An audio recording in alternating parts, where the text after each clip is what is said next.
Alright, here's part 2. We're still at these trees. I'm just looking for a quick way around. I'm going to try this way over here.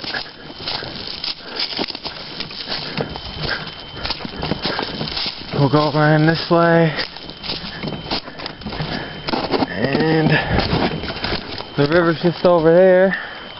Here we got another little fresh stream coming down from the hill. And that drains into the river.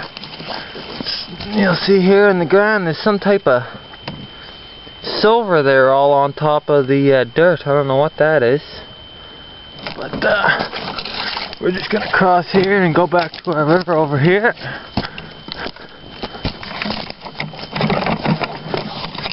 And we're back to the river. There's where all the trees were blocking it off. There's the river.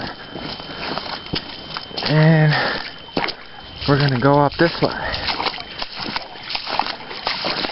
I want to go up the river a little ways.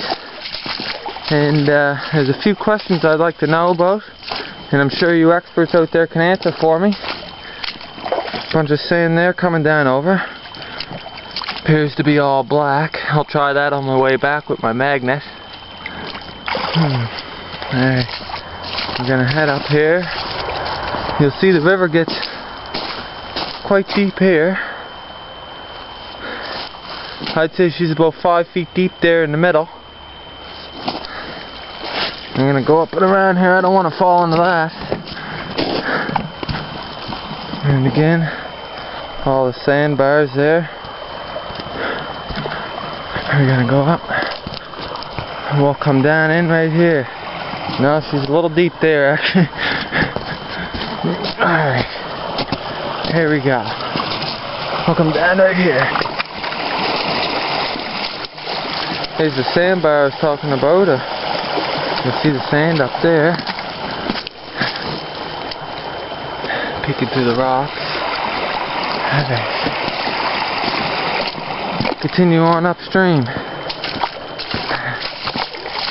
Geez, I dressed a little warm for a day like today. 2 sweaters on, big coat coveralls. Alright. Nice day. It's a little deep here. Let me duck that. Ooh, I don't want to fall in with the camera.